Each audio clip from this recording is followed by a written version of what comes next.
right. Bring this meeting to order, the Nottingham Budget Committee of December 6th. And I want to just start with introductions. Lee Lederer. Carol Martin. Rosalind Chavda. Mishka Haddock. Michael Keister. John Moran. Tim Dabrio. Erin Masqua. And joining us today from the town is Chris Sterndale. We're going to be going over the first draft of the town budget with current financials. So Chris, if you want to join us, welcome. Thank you. Good evening.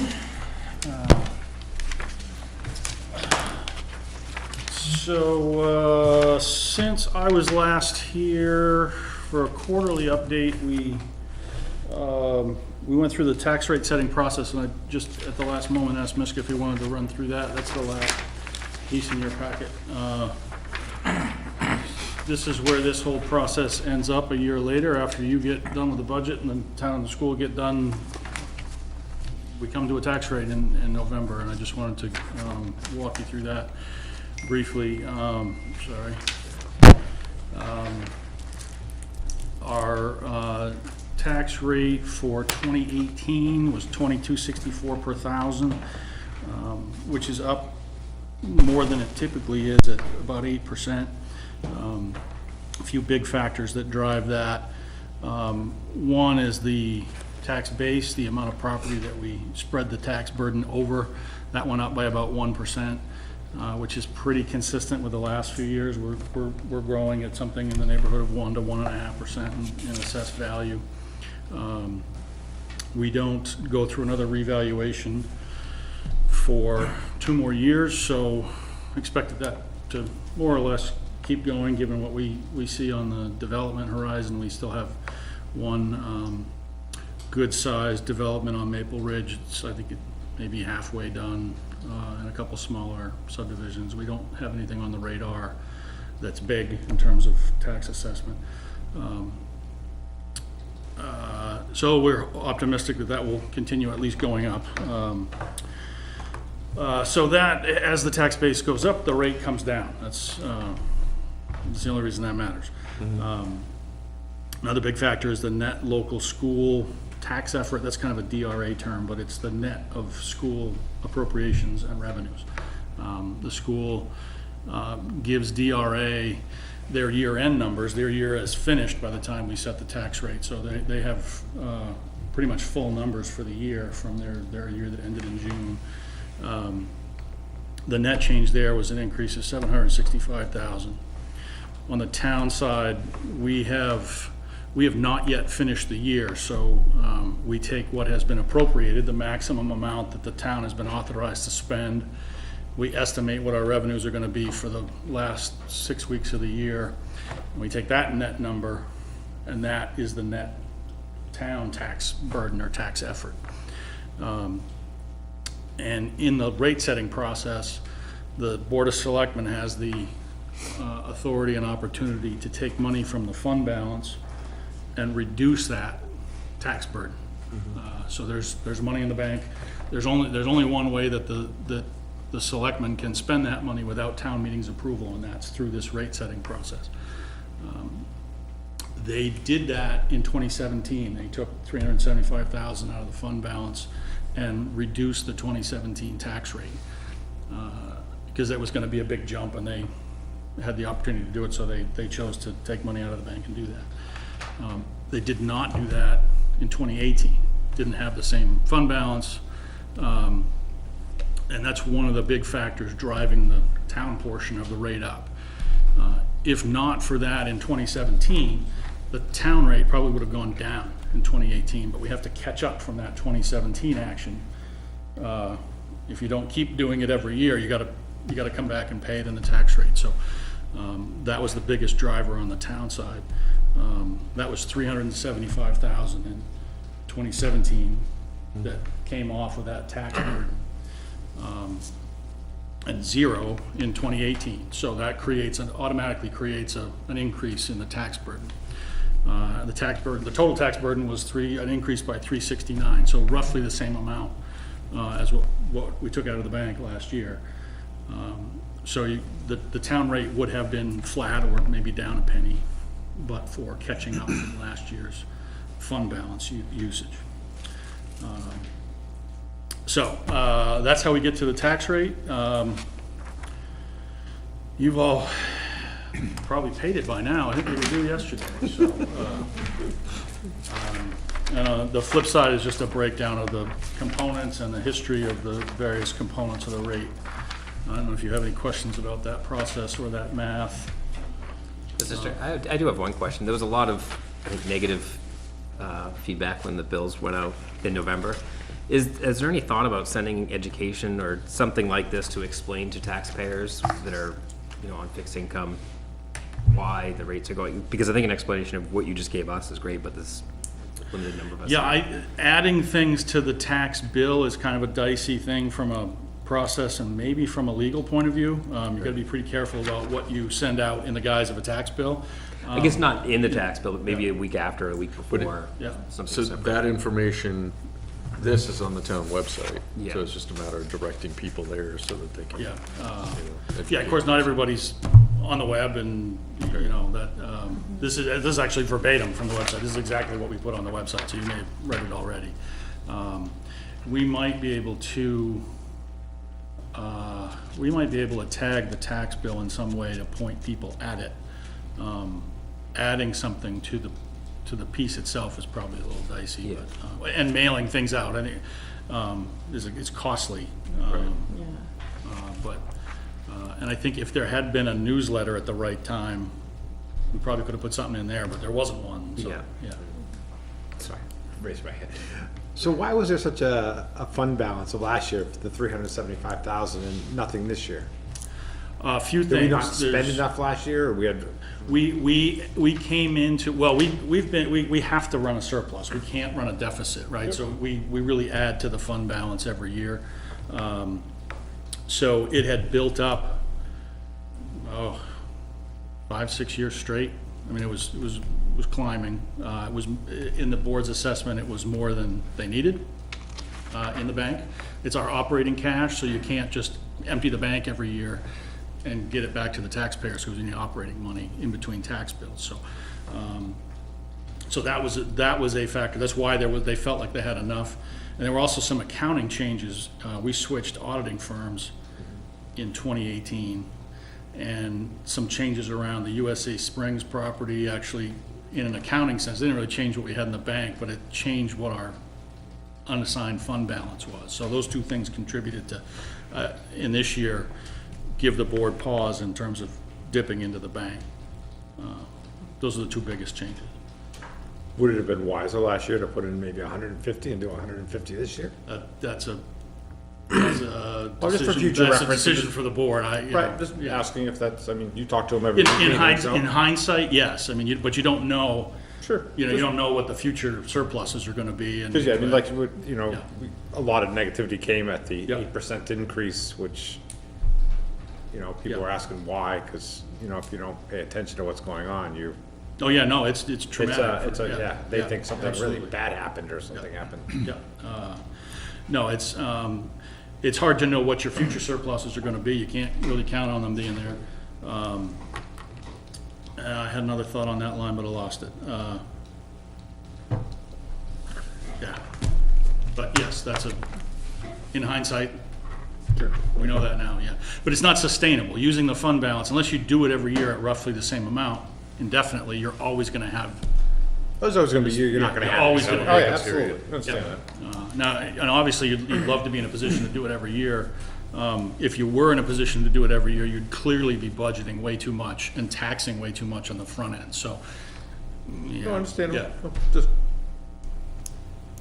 different ways of spending the money. Yeah. Over time. yeah. Well, we have the capital reserve fund, or, I'm sorry, the capital reserve committee for the purpose of leveling the tax rate. And then all of a sudden, we got this other component that takes it out of level. Oh, you're thinking of CIP? I'm sorry, CIP, capital improvement plan. Yeah. That's what I meant to say. Yeah, I mean, capital projects, capital expenditures do bounce the budget around. Not, on the town side, not as much as the school budget. The changes in the school budget dwarf any capital moves by the town.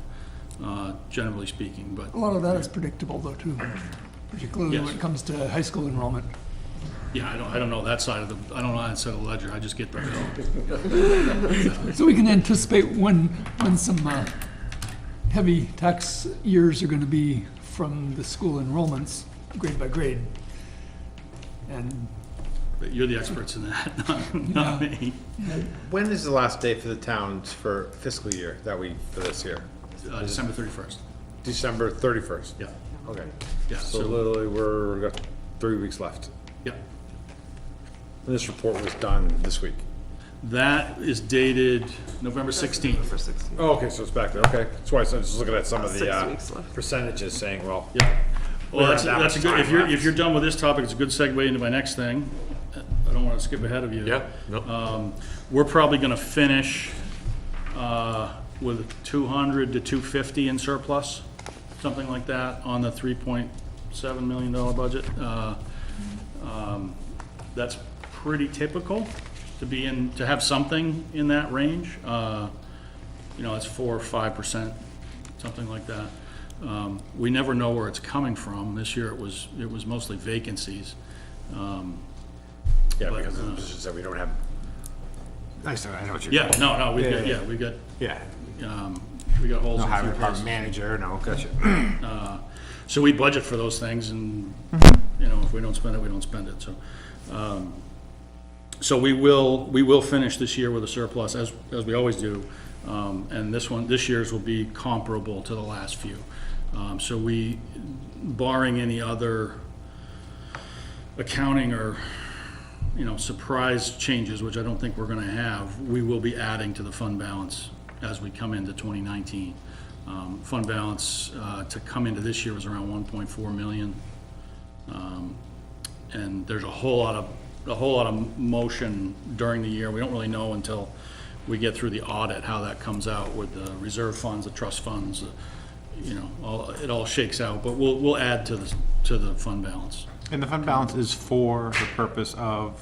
It's two things. It's pretty much all the cash that the town has that is not appropriated or reserved or designated for something already. We have a lot of, our capital reserve funds are set aside, they're not in there. Our trust funds, or anything town meeting has appropriated for a purpose, like a road project that hasn't finished yet, none of that is fund balance. It's already committed to something else. So the fund balance is our cash for operating purposes. It's our operating cash to get us from the tax revenues that came in this week. They will run out just before we send out the next tax bill, so we need cash in between those tax billing cycles. And we need to have enough operating cash so we don't have to go out and borrow money in anticipation of taxes. So that's its first purpose. Its second purpose is for anything the town meeting wants to do with it, or anything the selectmen want to do to buy down the tax rate. It's for emergencies. If you think of it as if we had a So what'd you say the balance was roughly? 1.4. 1.4 million. And it's supposed to be a percentage, right? It's a percentage of the total? Yeah, it's the recommendation that we get from DRA and from the Government Finance Association is that it be between 8 and 15% of your total appropriations. So you add town appropriations and school appropriations together, and you want to have 8 to 15% of that in fund balance. We came into, And that equals to where we're roughly at now? yeah, we came into 2018 at around 9%. Okay. So we're at, after using some last year, we're at the low end of the recommended range. You can go below that if you choose to, if town meeting decides to, or if the selectmen decide to, you can go below that 8%. It just, it leaves you exposed to not having enough operating cash, or not having anything if you need it in a Mother's Day flood, or you gotta replace a bridge or something crazy like that. So the select board looks at that range as they decide on the fund balance and says, well, we don't wanna be too low, and that's where they got to this year, so. Okay. I'm sorry, what did you Yeah. say the surplus, the anticipated surplus is? A couple 100,000, 250 maybe. Yeah, Thank you. depends on, we get some, there's a lot of things still moving with 6 weeks to go, or 3 weeks to go, my God. Yeah. A couple more snowstorms. Snowstorms, this, Yeah. ice. Got a culvert. What's that? Okay, so, looking forward to 2019. Yes. This is very much a first draft. We're still working on a number of pieces here. The board has some priorities we're trying to fit in. We have things that are really easy to figure out as late in the game as you can, like, fuel and utilities and things like that. It's really helpful to look at a full year before you set a final number, but, so we have plenty of moving pieces. The bottom line, where we sit today, is just under 3.9 million proposed, or up from last year's about 3%, 3.1. I think, well, let's say we don't have any humongous programmatic changes planned. We have a lot of small capital projects and fixes in here. The board's still trying and still considering our compensation packages for employees. They're actually having a workshop on that in a couple of weeks. So those are the major changes. I'll walk you through what I think we should probably spend time on, kind of things that change at this point that we might propose changing. And then if you want to get down on the weeds on any of the other lines, we can do that. Yeah, if we just, probably just go page by page. Okay.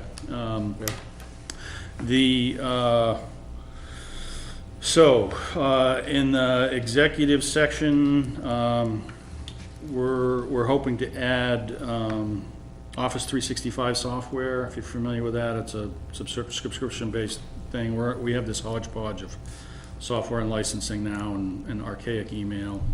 We're hoping to leap into the 2010s with that. Is that, hopefully, yeah. so that shows as a new, it looks like a new line. Yeah, you'll There's no see, historical. we're gonna populate these lines as we get later in their process, but software licensing has been scattered and buried in a lot of different line items historically. Yeah. It's become, over a decade or more, it's become a bigger and bigger chunk of the budget. I just thought we should pull it out and look at it as its own thing. You'll see things, some of that's been populated and some of it's still lost in other lines.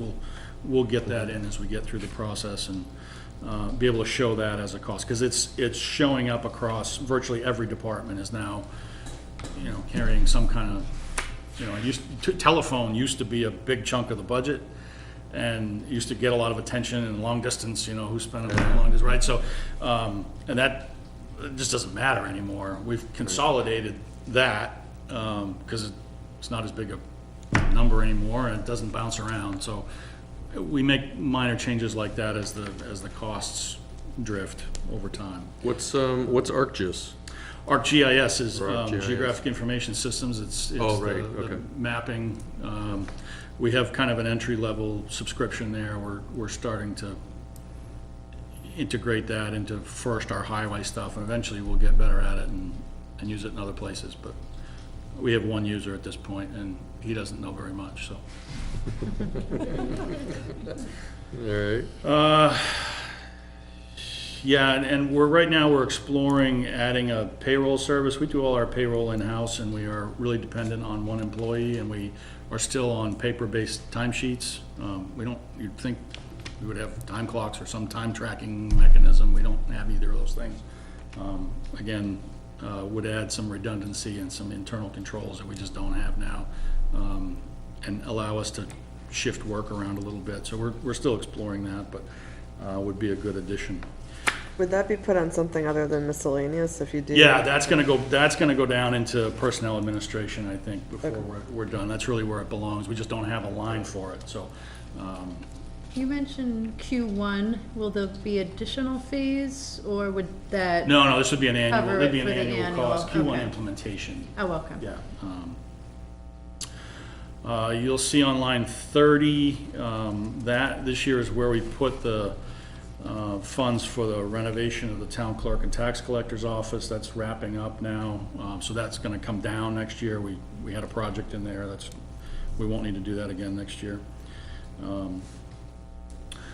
Elections, we should only have one election in 2019, and that's town meeting. There is some risk that at least the last time we went through a presidential primary, there was talk of doing it in December. It didn't actually happen, but there was a fight over when it was gonna be.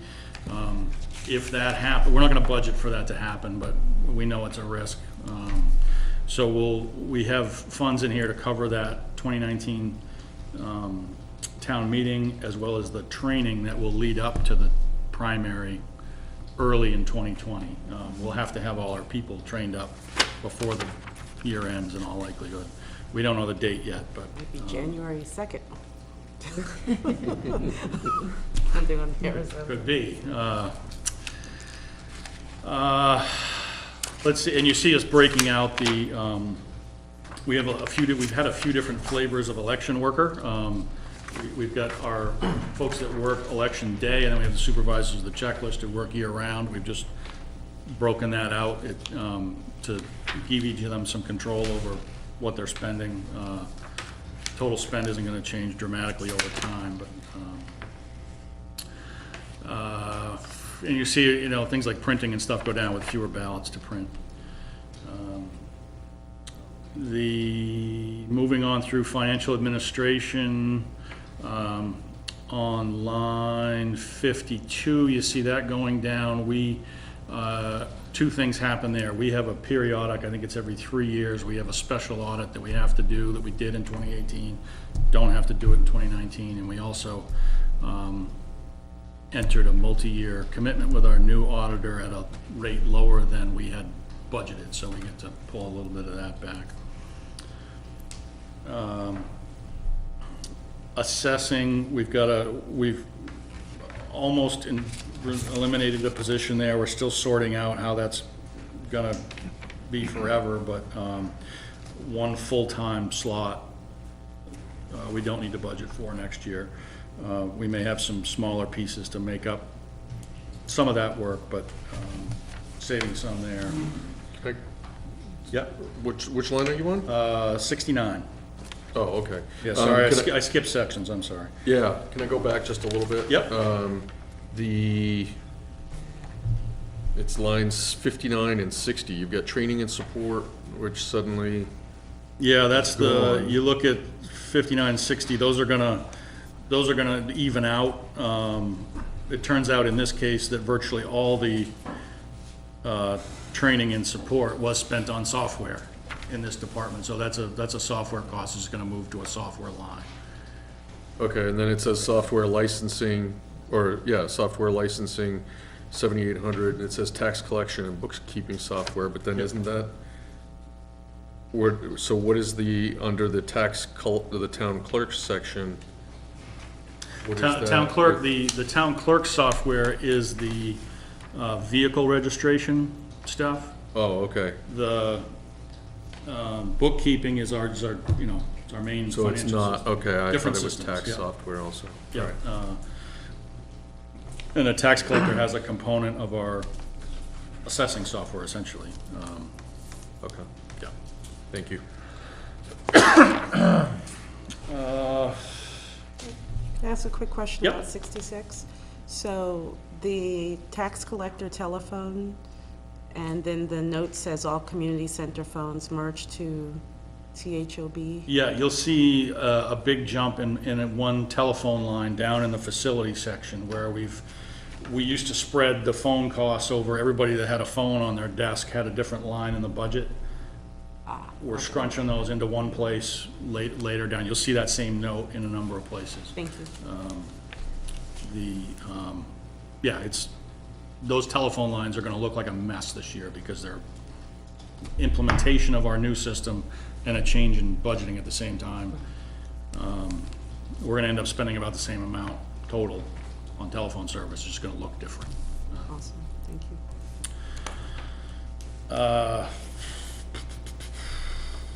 Legal, line 82, yeah, I think we talked about that last time I was here. We had hoped that things would settle down in that regard. They didn't. We continue to be hopeful. We have one open case right now, or two open cases. But really, the USA Springs stuff really does look like it's in the rearview mirror now in terms of legal costs. We have one little picayune thing left there, but we should be just about done spending money on that. I know I've said that before, but. A typo on the percentage, I think it should be 11.1, not 111. Yeah, that's a formula thing. What's going on What there? was that one? 82. Line 82, yeah. And actually, I think the same thing happened on 106 and 108 while I'm talking about it. Throughout But the entire thing. those were the two I caught, or three, I'll but double check those. Yeah, we may have a, Is that right though? Because it's Or is it's it from- comparing 2018 budget to 2019 budget. So it's I going from did- 18 to 20. Wouldn't that yeah, be and it? I did the math Okay. yeah, earlier, that should be but 1/9, not, yeah, yeah. it's just like an extra Yeah, it needs a minus decimal one. over. Okay, line 86, this is the biggest mover in the bunch. A few things are driving this change. And I think we touched on this last time too. We have this year added 2 employees that had been eligible but not participating in health insurance, not been taking the insurance. So picked up 2 new plans there from our regular head count, not a result of adding people or losing, subtracting positions. The mix of single people and couples and families has shifted toward families. Families are much more expensive to insure for the town, so I think the 2 that we added, one was a couple, one was a family, so those are higher end policies. And then we had some other, with turnover and other changes in people's lives, somebody had a kid, et cetera. So that's one driver. And second, the rate for our, the premium rate for our policy is going up 10.5%. Last year it went down, you may remember, so we got away with it last year. We continue to explore other ways to provide insurance, but have not found a way that makes sense for the town and the employees in terms of really high deductible plans or other options. It's we try it every year. We try to make the math work, and the insurance companies are smarter about that than we are. So we're sticking with a very similar insurance and prescription plan. We made one small change in the prescription plan to save a few bucks, but that's really the policy is essentially staying the same. And then also in here is the addition of some basic dental insurance for our full-time employees, the folks that are eligible for health insurance. We are we've not offered anything like that in the past. It's one of the areas that we know we're not competitive. It's almost universal in municipalities. It's not quite universal, but it's very common. And the board continues to look for ways to retain and recruit people. It's tough to sit across the table from somebody and tell them you don't have anything. Right. And when we're asking them to leave something where they have it, or trying to attract somebody, or they have an opportunity to go somewhere and pick up another benefit like that. So this is kind of an entry point for us. It's not a fancy, dental plans are never fancy. This is kind of just an entry point for us, but it's one of the things the board is doing to try and improve our retention and recruiting capabilities. And that's going to be around 20,000 if we do it for nearly the full year.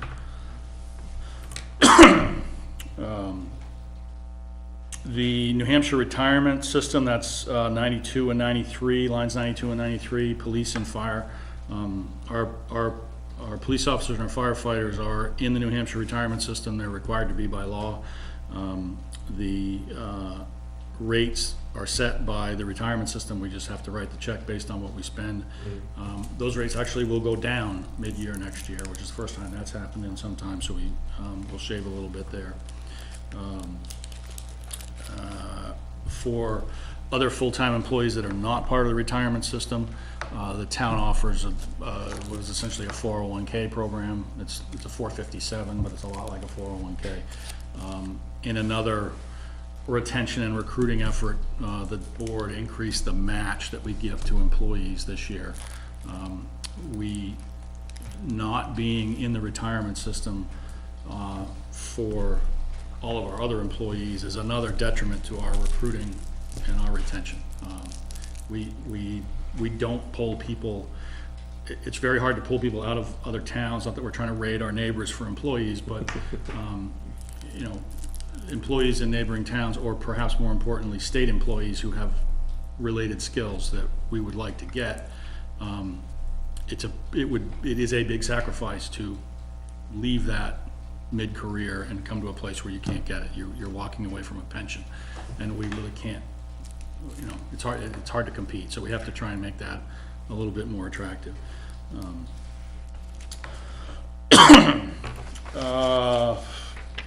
Planning. Well, I'm going to keep going unless you tell me to stop. Yep. Planning. We have in a couple of different lines here, line 98 and 108.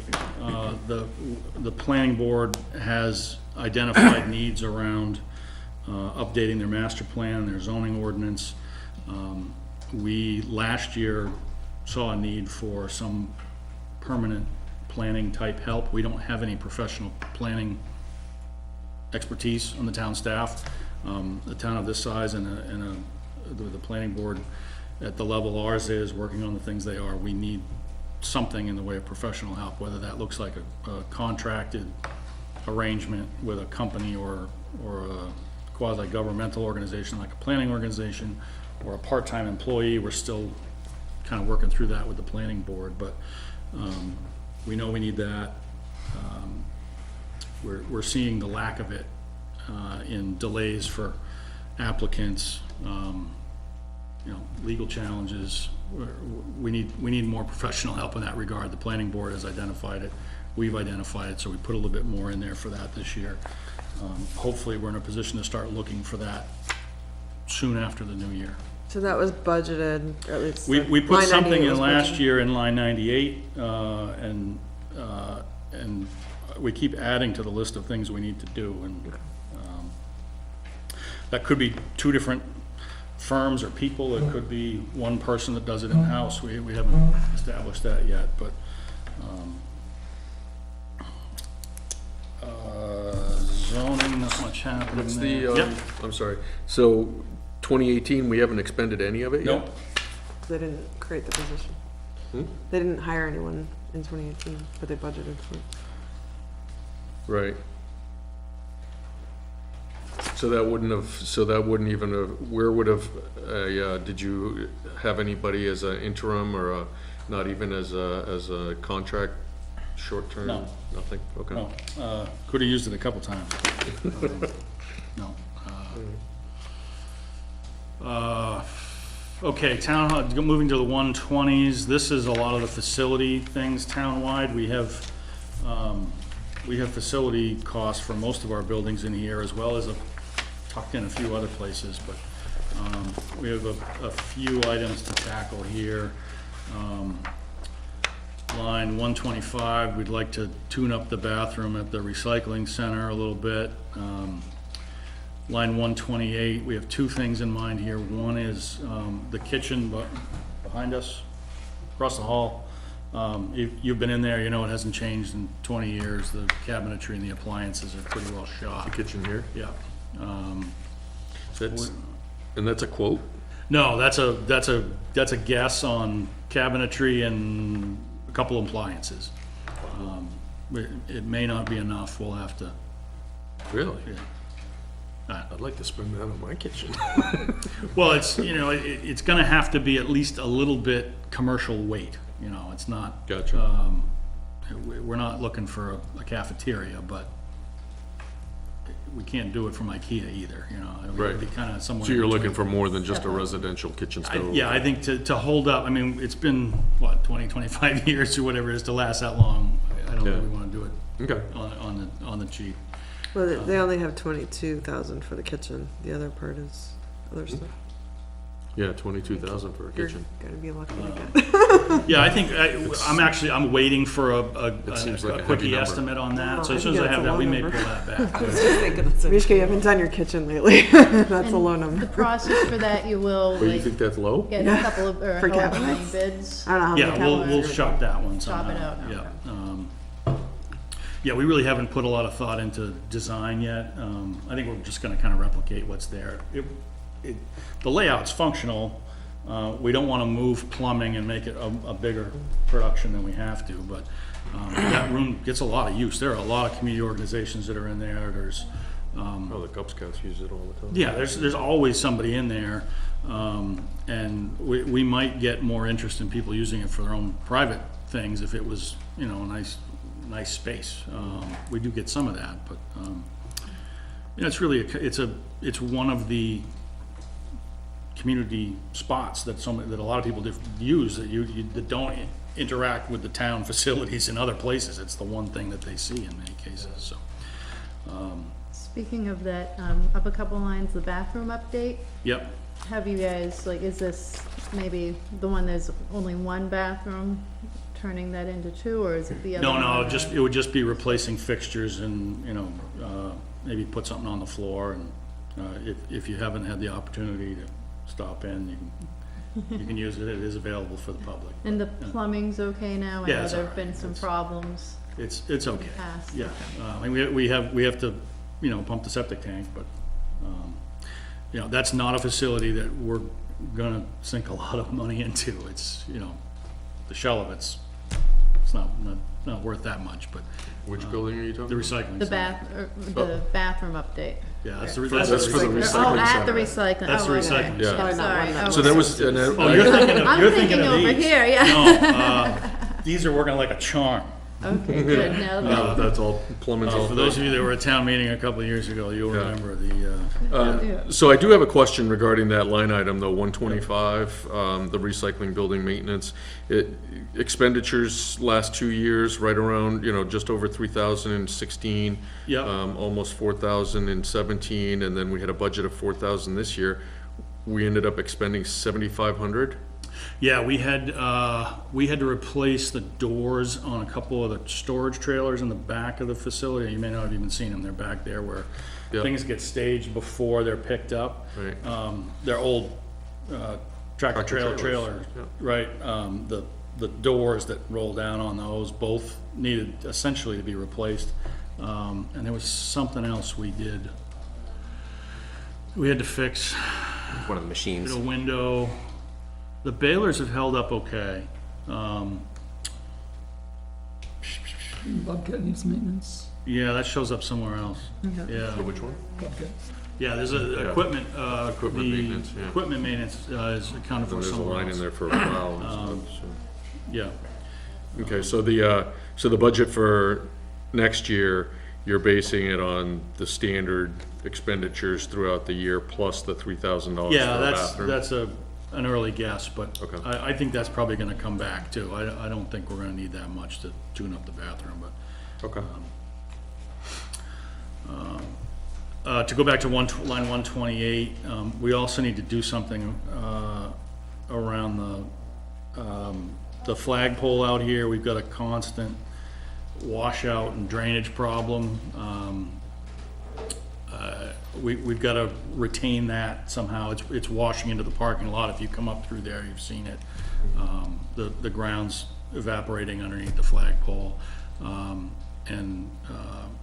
So we're gonna need to do something there. We've got issues down at the corner with a catch basin. We might have to do some work there. There's a huge puddle at the corner as you're turning in here.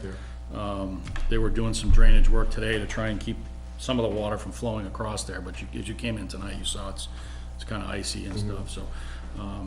we're gonna need to do something there. It looks awful, but more importantly, it's just deteriorating, so. So the flagpole would, to all our listeners, make a great Eagle Scout project. Oh. Any listeners in particular? Yeah, there's a couple people out there that I'm thinking Yeah, about. we could continue the bricks, buy a brick to fill it in, right? Yeah, that could be one option, yeah. If there's a washout problem, they could make a water feature. Yeah, right? You be careful, you're gonna get yourself volunteered for something. Yeah. Line 133, the library's water system dates to the last renovation of the library. It hasn't failed, it's working okay. Everybody that looks at it says it's time, and we'd like to just replace the softener and the filter before we have to do it in a panic. I think that's 20 years, is it 20 or 15 now, since the library was redone? One of those two.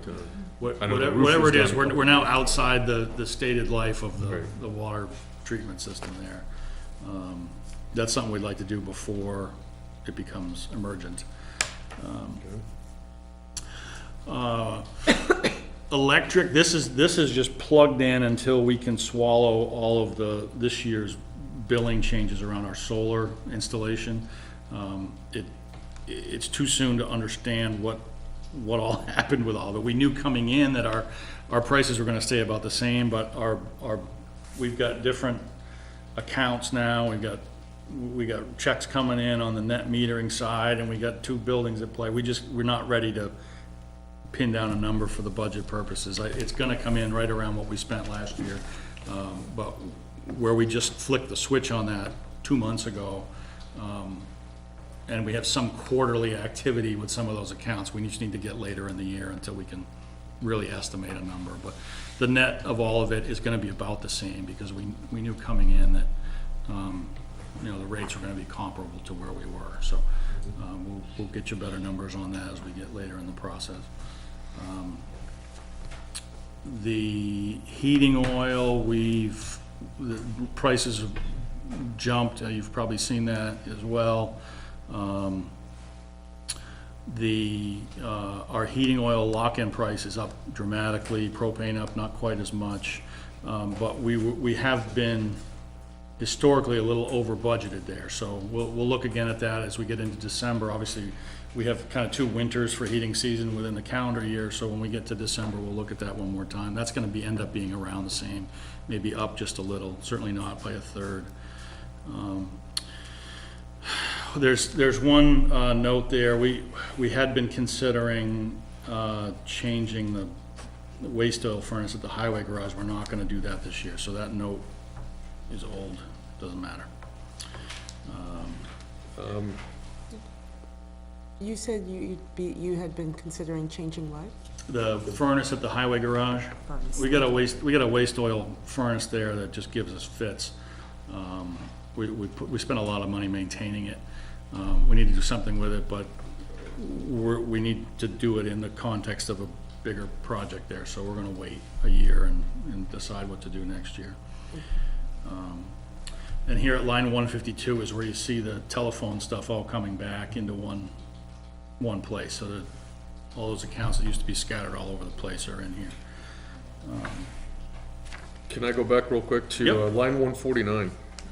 Expenditures last 2 years, right around 12,000, just under 12,000.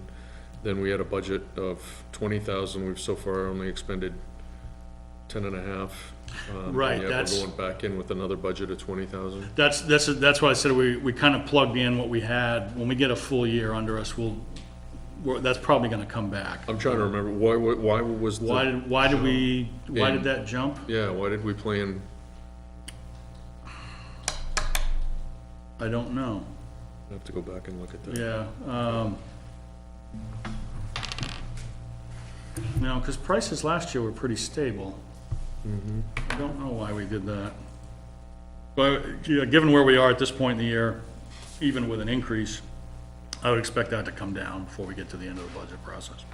Okay.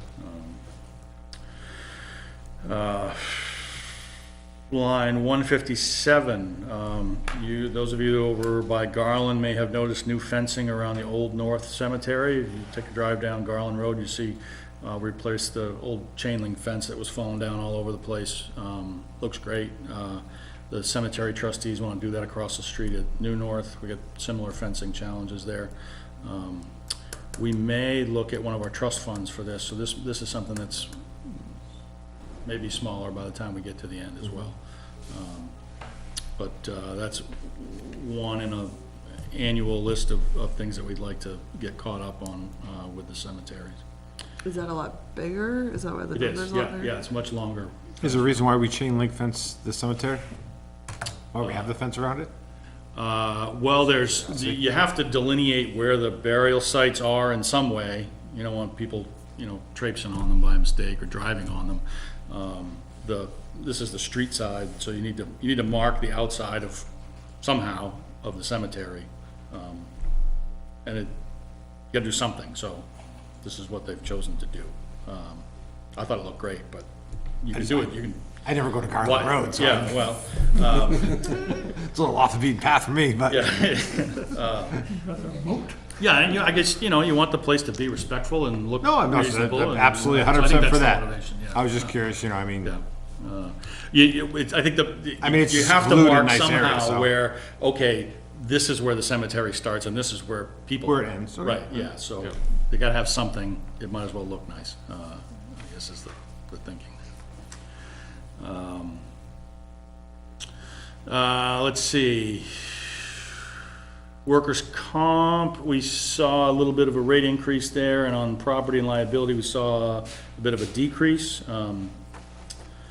Those are annual, one-time, pretty well fixed arrangements. The 165, the Regional Planning Association, this is another one that may get caught up in that planner position. If we, if we do something in-house, we may not need funds here, but we've always had something here for special projects for the planning board. They come up with something they either. is that for Stratford County? Is it? Yeah, we're in Stratford Regional Right. Planning Commission. Right, but that's what that is. what that's for. Yep, Okay. yep. Let's see, police, this is a pretty typical year on the operating budget side. You see small percentage moves on a few different things.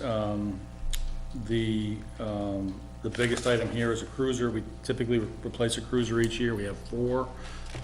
The one we're gonna turn in next year has got more mileage than anything we've turned in before, so we're gonna get a little bit less for it. This is a net of trade-in number. And the prices of those vehicles are going up a little bit. We have another thing coming in the warrant for police, which I'll touch on at the end, but in terms of personnel, we're staffed essentially the same way next year as we are this year. And equipment-wise, they're good, generally speaking. They've added a little bit for training. Let's see, I'm gonna keep moving. Fire and rescue, there's, the big change here is in line 196. Let me give you a quick rundown on how, if you're not familiar with how we staff our fire and rescue department. We have 3 career firefighters, typically firefighter EMTs. Those are the folks that are here during the day, Monday through Saturday. 3 positions that we have a heck of a time keeping staffed. We run something in the neighborhood of a 22-month tenure typically with our career firefighters. We're a great place to start a firefighting career, but once you have some experience, you can go off to the big city and make a heck of a lot more money than you do here. So we have a lot of turnover in our career staff. We have our call firefighters, which you may think of as volunteers. Those are the folks that are the first response in the evenings, the overnights, and the weekends. We've got a core of really about 10 people that carry the bulk of that load. It's a startlingly low number, but if you look at who's responding to the calls, it's a very small group of people. Those folks are doing it not really for money, though we do divide that stipend line 198 amongst those folks. And then we have a third category of per diem, per day firefighters, usually EMTs, that we use to cover gaps in our career coverage. Folks have days off, vacations, sick days, training days, or vacancies as we have right now. We have 2 career firefighters on staff right now to cover the days when the majority of our traffic is between, our call volume is between 7 a.m. and about 9 p.m. The bulk of it is more like 8 to 5, and that's essentially when we have our career people there. To cover those holes, we use people on a per diem basis. They're paid hourly, but it's a kind of a plug-in role. We also use them on Saturdays when we only have 1 career person, and we use them for days when we know we're going to have more activity. Occasionally you see our weather event coming, or the 4th of July or whatever. There's a handful of days where the chief knows that we're going to be busier. So that per diem role, we'd like to expand the use to cover 2 things. First, evenings, when our career people go home, we still have plenty of activity between the end of the business day and the end of the waking day. We have plenty of traffic during evenings, and then on weekends, on Saturdays and Sundays, we continue to have traffic. We're putting a extraordinary burden on a very small group of call firefighters on evenings and Sundays in particular. The officers of the fire department are all, they all have duty days where they have to be in town. They're here whether they have other things to do in their lives or not. This is not their job. This is something they do to serve the town, and we're really grinding a very small group of people really hard with our evenings and weekends. And we're hoping that we can find, whether we're going to be able to find these people, we don't know yet, but we'd like to extend our per diem coverage when we can into the evenings, not the overnights, but evenings and weekends. There's a really noticeable difference in response times when our career people are in the station and when we're depending on our call people. I could show you the chart of it, but it jumps at 5 o'clock. Our response times just about double for EMS calls in town once our career people leave, and it's perfectly logical. Somebody's at home, they have to get to the station to get the ambulance or get the truck and then get out to the scene.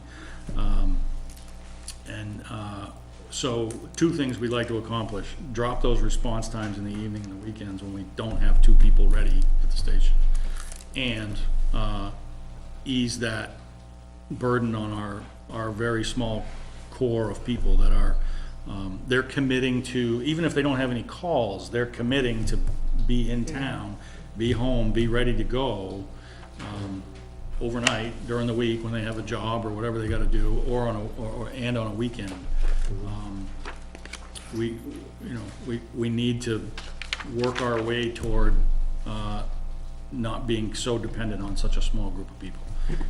This is the cheapest way to do it. We don't know that we're going to be able to find enough people to cover it, but we'd love to add that evening and weekend professional coverage to kind of match the response times that we get during the day, and ease that burden on the call force. So this is optimistic in that it's going to be hard to find people to fill these shifts. We have some people that do it regularly. They're typically either there are call members that can commit a whole day to sit in the station and be ready to go. They work while they're there. They're doing other things, but rather than being at home or at work and responding to the call, they're based at the station. So it's either our call people or people with other careers that have schedules that allow them to commit to being at the station for the day. or the evening. Sometimes those are career people from other departments. They're firefighters that work for other departments but pick up shifts with us. Sometimes they're people that have other jobs that they also happen to be skilled in fire and EMT. So, did I beat that to death, or yeah? I was just wondering what the current response times are? Oh boy, I'm gonna get it wrong, but during the day, I think our EMS response time is, and it's obviously different in different parts of town. I'm gonna say between 5 and 10 minutes on scene. 5 to 10 minutes on scene. Yep. And during the day is 9 to 5? Yeah, it's, I'll send you the stuff that I have on it. It's, and there's a lot of variables, obviously, and, but we've got I think we've got 10 or 12 years of data on that now, so it's, Oh, awesome.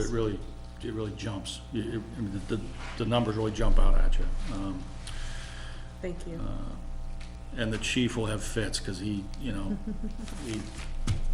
there's so many variables that he'll want to explain, but, yeah, he'll get over it. All right, Do chief. you anticipate the call firefighters wanting to become per diem? Is there a, Some will, some do already. okay, It's not lucrative enough to make a career out of. It's typically a side thing for them. There'll be probably, of the folks we have, there'll probably be a couple of them that'll pick up a shift here or there, I would expect. Trying to think of who. Yeah, there'll be a couple that will pick up some of those shifts. We don't have that many call firefighters, and most of them have careers and lives completely outside the fire service, so, yeah, well, it's gonna be a recruiting challenge, but. So the on-call paid only if they get a call? They don't get paid for being on standby? On-call, get paid, there's a stipend here on line, I pulled it out, what was it? 198. So, there's a point system for our call people where they earn points for responding to calls, going to trainings, going to meetings. You know, it's well orchestrated thing. And based on the number of points they earn over the course of the year, they get a percentage of that stipend pool. So the most active members get the largest stipend at year end. I think the busiest of the bunch probably got $5,000 or $6,000 or something. You know, it's in that, at the very peak, and most are much less than that. They're not doing it for the money. It's on a per hour basis. It's not a wage. It's a token, you know, something. You know, and it's almost always in the evening and the weekend, or the overnight. It's when they're needed the most. I have one question. Yeah. On 194, you said there's only 2 full-time career positions on staff, but we should have 3. So is that, Yep. is that number based on 2? That's numbers based on 3. It is based on 3. Yeah, we have that position posted right now. The chief's doing interviews right now for that 3rd slot. Does that include the chief, or that is the chief is a separate line item too? The chief's a separate line item. Yeah, he's on 199. He gets what's essentially an annual stipend. There's that's not much Hourly, does not get paid salary. hourly. It's about 26 cents an hour, I think, on an hourly basis for the chief.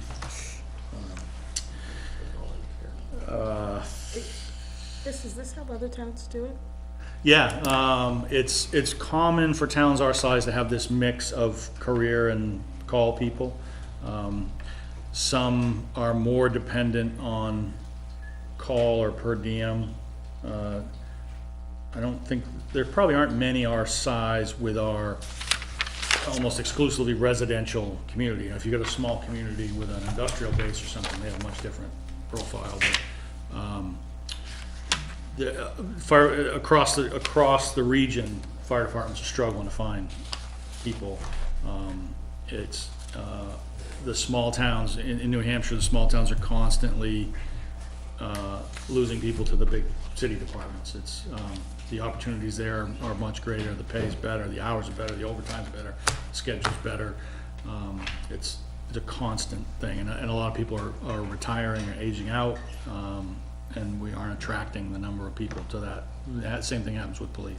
What are the best practices, or what does the data say are the best practices to help with recruiting? Would it be like partnering with something like Dover High School? They've got that great fire EMT program. I'm assuming that other high schools in the area have those. I'm not aware of any, but really they could. I don't know. But I think at Dover High School, they are able to be firefighters, EMTs after their 3rd year, maybe?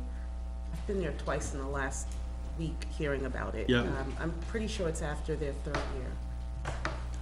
I'm not familiar with the Dover High program, but I don't know. I can't speak to what the science or the studies are saying about it. I'm just trying to respond to what we see, and I know we're not alone.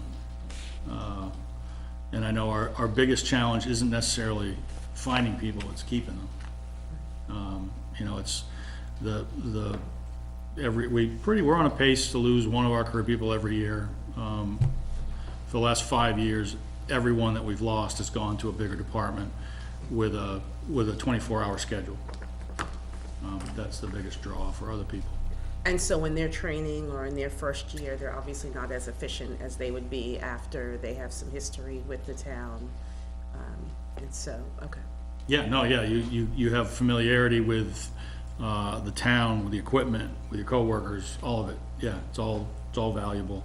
I think eventually we'll probably have to drift towards around-the-clock coverage, because just on call volume, we'll eventually get there. It may be that retaining people is going to be a driving force in doing that.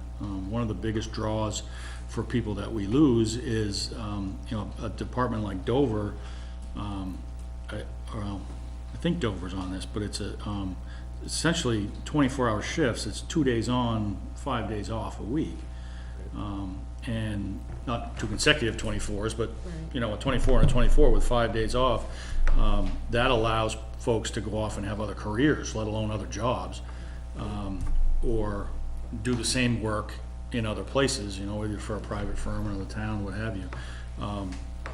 We can't match that schedule-wise without 3 times as many firefighters. So we're a ways away from that, but. And what is and again, in terms of best practices, what about population? Do we have, at what point, when our population increases, do we need more? I don't know. We're handling the daytime call volume with the levels of staff that we have now pretty effectively. We don't have to rely on mutual aid during the day very often. Most of our daytime calls, our EMS calls, require a couple people. The number of fires is pretty constant. We've got a very good mutual aid arrangements. We're supportive of other towns are supportive of us. So I don't know that call volume will push us to greater staffing that quickly. I don't know. Population's aging, life patterns are changing. There's regional and national stuff is going to drive this as much as anything Nottingham related. Thank you. But I can't give any more science than that, I'm afraid.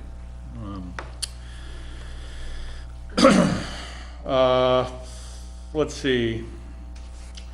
A couple other things will change. You'll see we're going to be proposing the replacement of our breathing apparatus in a warrant article. We started talking about that last year. So as a result of that, if that's approved, we'll save a little bit of money here on line 202. What else is changing? We fixed the hydrant on McCrillis Road this year. There's a dry hydrant there that we had to replace, so we had a lot budgeted for that, and we can pull that back this year. That's on line 216.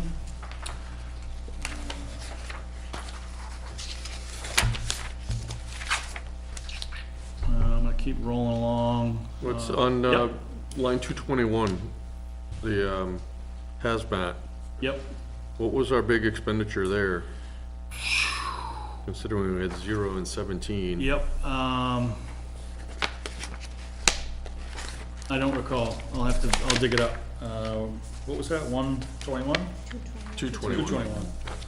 I don't know, I'll let you know.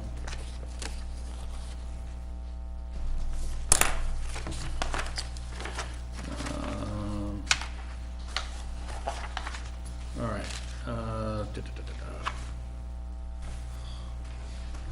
Building inspection, nothing dramatic there. We ended up paying a little bit more on a little bit longer schedule than we guessed on, but we're generally in good shape there.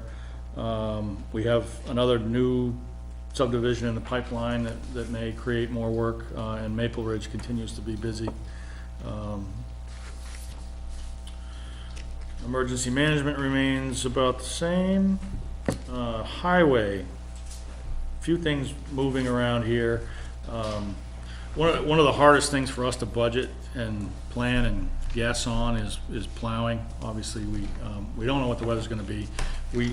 A year in advance, we don't even know what our mix of employee and contract help is gonna be. I'll give you a quick rundown of what we're walking into this winter. We went out, we released a request for proposals for plowing services to try and increase our contract fleet. We had a rough year last year with employees down and not enough contract help. We actually partnered with the town of Lee to try and attract some more bigger firms to be interested in doing contract plowing for us with the larger trucks. So we solicited proposals for contract plowing services from 20 local, heavy equipment, excavating, paving companies, anybody we could think of, and got 0 response from anybody that was interested in picking up contract plow work, other than people that had done it for us already. Our prior contractors were solicited as well. We got 2 responses. They were both from people that plowed for us last year. This is another area where we have a heck of a time finding anybody interested in doing the work. The economy's screaming, so those folks have in many ways a choice of work. Plowing is not an attractive option for bigger firms. A smaller town is not worth the headache and the wear and tear on their vehicles. We've not found small to mid-size companies in the region that are interested in doing it. We're always looking for heavy trucks. You can always find somebody with a pickup truck that'll plow for you, but we need more heavy equipment plowing capability. If we could find more, if we knew we could find more, we might be able to own less of a fleet, in terms of heavy equipment. We just have 0 confidence that we're gonna be able to find anybody. We haven't found anybody new in a long time, and even trying to look bigger by partnering with Lee and, trying to attract the bigger firms, we get nothing. So we continue to, we've got enough staff this year. We got returning people, 1 new hire. We have enough people for all of our vehicles except the grader for plowing. We're off to a good start. We've got 3 contract vehicles, 2 from one firm, 1 from another. Those are all on the smaller end. We don't have any contract heavy trucks, 6, 10 wheelers. We don't have anything that big contracted for this winter. If we could find it, we'd love to talk to people, but we just haven't found them. So we have to kind of guess coming into next year, in a winter from now, what that's going to look like. And optimistically, we'll find more contract help. We budgeted a little bit more for that. It's very much in demand, so we have to plan for a little bit more expense there, not knowing what the weather's going to do. We have to take a guess. So that continues to be a challenge for us. If anybody knows anybody in the business, please send them my way. So you see that showing up on line 257 is the big change there, but this is admittedly kind of a guess. We look at what we've done in the past, but the timing and the severity of the storms and the frequency of them all drive this number well beyond our ability to predict it, so. Because 253 would include the Director of Public Works if we had. If we had one, and that's why it's underspent the way it is, yep. And is that split with another category, or it's just under No, it's all highway? there, it's all there for now. You know, if we're successful in if we, you know, we decide to go forward with that role with another hiring attempt, and we end up, we'll divvy the cost up as we need to later, but, Can I, yep, the line just before that, 256, mowing and vegetation containment? yep. We Why the need, sudden jump in that? we need to get caught up on our roadside work, and we need to spend a little bit more working on Japanese knotweed. We haven't, as you look at 2017, we didn't do much. We got caught up a little bit this year, but we need to be more aggressive in that. We got brush growing into intersections, and one of the things that you can do to get the roads to, you know, melt off faster is keep as much of the brush back, as you know, the greenery back from the road as you can. That pays dividends all year, keeping water off the road. We need to do more of that, and we're gonna have to put more energy into it to deal with the knotweed. That's not as simple. Most times of the year, it's not as simple as just driving down the road and cutting it with a mower. It's gonna require more than that, so. Yeah. That's coming from, you know, that concern is being raised from several quarters in town, like, you know, see us do something different with that. Yeah. Let's see, line 260, we've got a little bit more in there. We'd like to sandblast and paint the frame on our youngest truck to stretch its life out, hopefully considerably. Ben, jump in here anytime, because we've been talking about all this stuff, and I'm not trying to run over you, but Ben's been involved in a lot of these conversations. Yeah. If I can just comment on that particular vehicle, obviously we don't have a wash bay or anything like that. So what ends up happening is the salt and the sand just sticks to these trucks all season long, which I'm sure everyone knows, salt's the worst thing for metal. So having said that, after a couple of years, these dump bodies and the frames of these trucks start to look pretty ratty.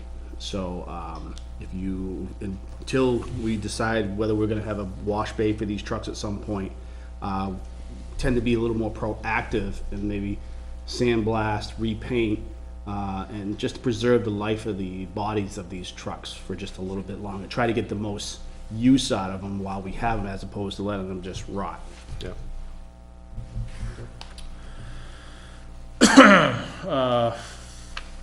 Let's see, line 264, we've been buying a different material for our gravel roads this year.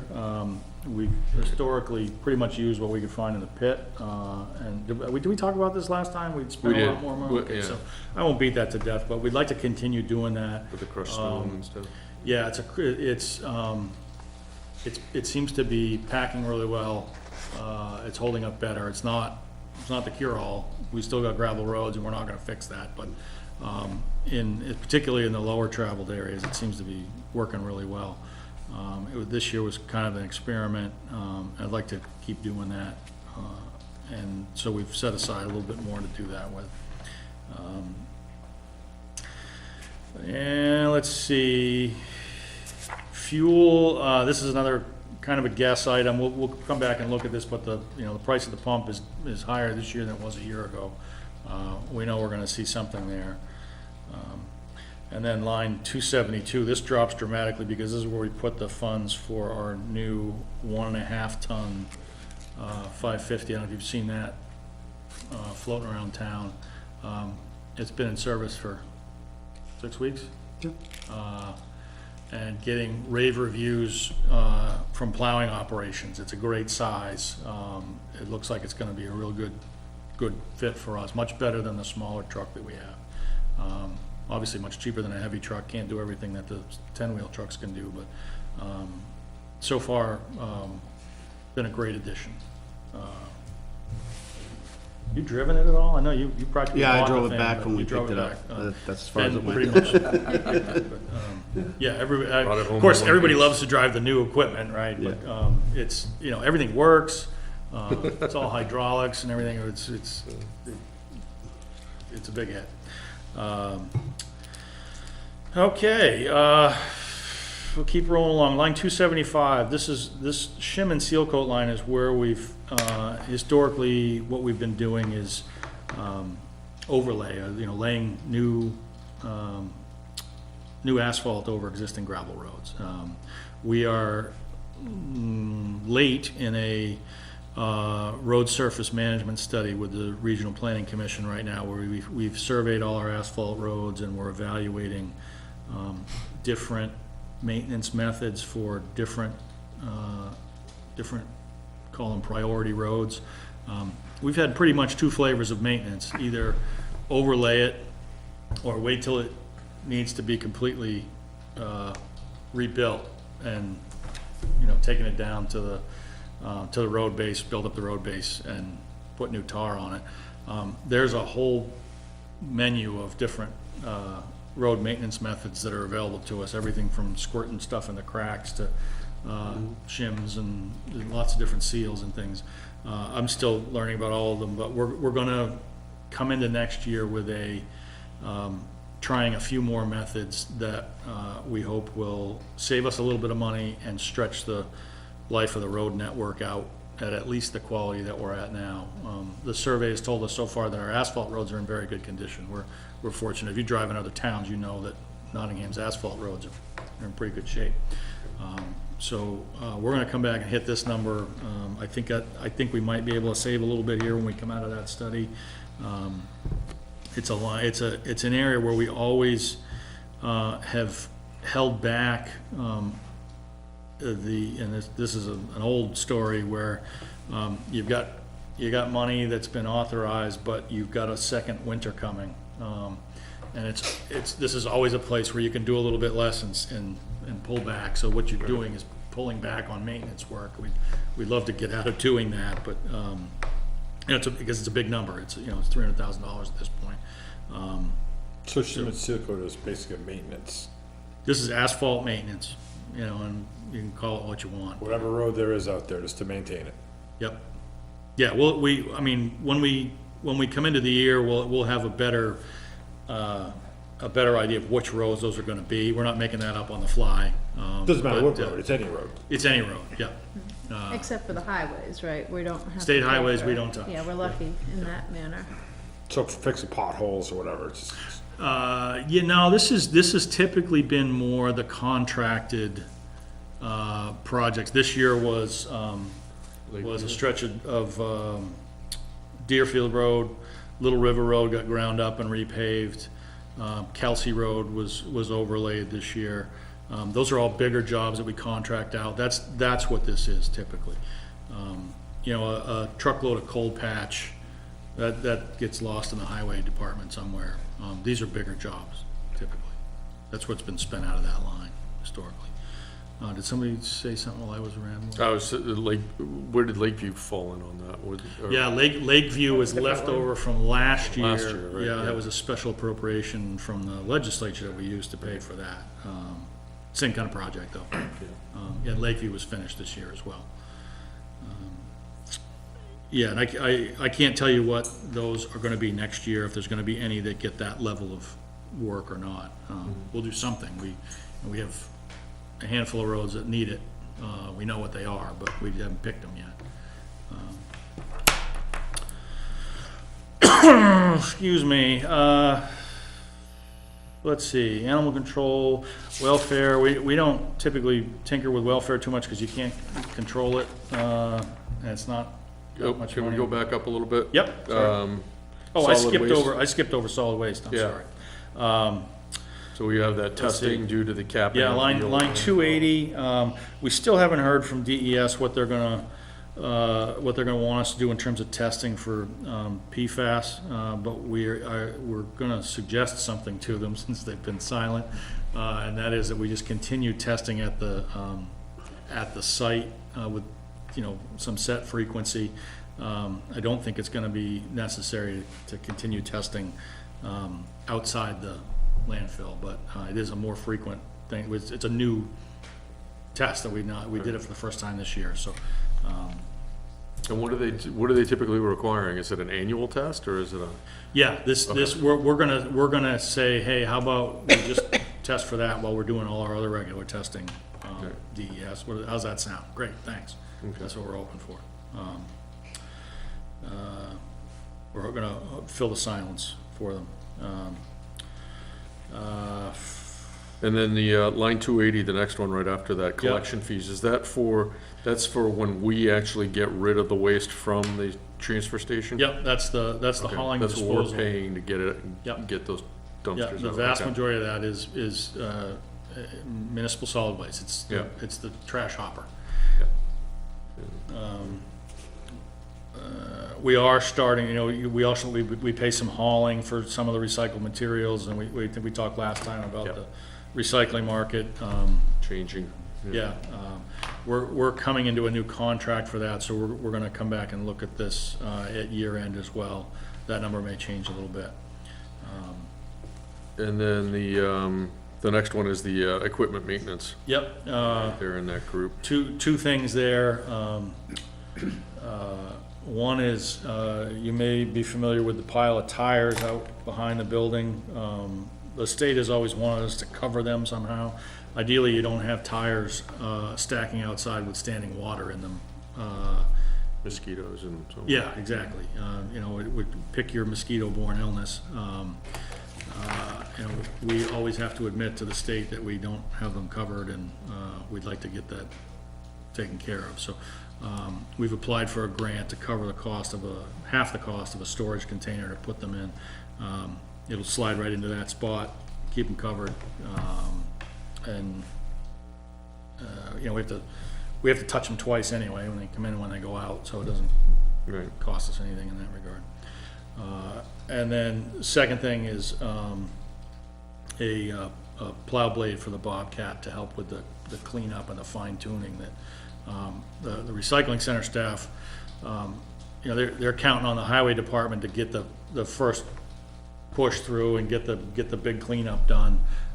There's always finish work to be done, and it'd be nice to be able to use the Bobcat for that, not have to call highway back, particularly when highway's doing cleanup on roads, or they're still in an event.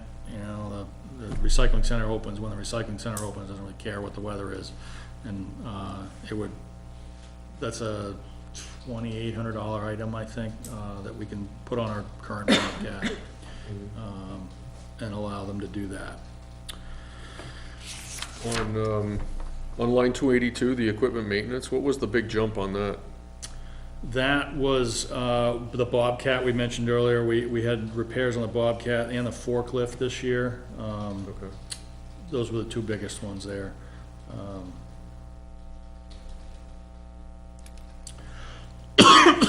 Excuse me.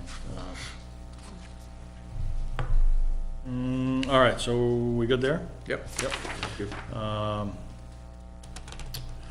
Let's see, animal control, welfare, general assistance. The social service agencies, this is essentially, we've not gone through the process with the welfare director, and I typically check in with the police chief too, to make sure that we're still using these services, or at least that we know they're available to us if we need them. We've had a couple agencies request more, and I've just put them in here at the levels that we've been at. And a couple agencies that we haven't heard from, we don't chase them down to offer them money, so that's where those drop down. Recreation,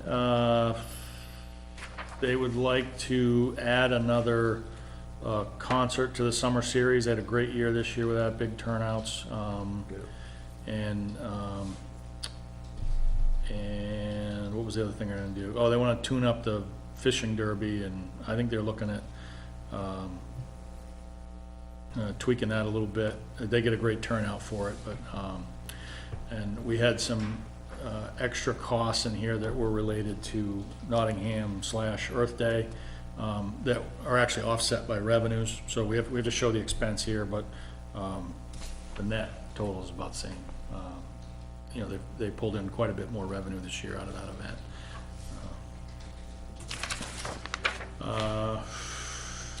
And we brought Courtney, the rec director's computer, we brought that back to life today. I think that was the last time that's gonna happen. We've got to replace that. We've actually got an intern coming. They found a UNH intern that's gonna work full-time for them for nothing for 6 months next year. Nice. And we gotta get, I think it's her, a computer too to work at, so that shows up there. Library's pretty quiet. We do have the equipment piece up in the, you know, for their water system that we mentioned. That shows up in the other part of the budget there. They, I believe, are now fully staffed. I think the last time I talked with Kara, she's in good shape there. And they don't have any other pressing needs. You see line 347, we've blown that out. Most of those expenses are gonna disappear at year end. We have encumbered funds from the prior year that aren't actually, you know, those costs are already covered, so that's gonna come back to us. Conservation, debt service, this is the last year on the landfill closure in 2019, so in 2020 we'll get to pull that 13 grand out of the budget. We'll make our last payment in 19. These are all fixed principal loans. The way these work, the principal stays the same every year, and the interest drops down as the amount outstanding falls. So that's why you see the principal payments are always relatively constant, but the interest drops over time. So bottom line today, 3.89 million, and like I said, we identified a number of things that are going to change between now and the end of the process, but that's where we sit today. What about the 300th anniversary? Is there a reserve fund that was created for that? Yep, there's that has historically been funded with a warrant article. I expect the board will propose that again. Looking at town meeting, I can tell you what we are anticipating right now are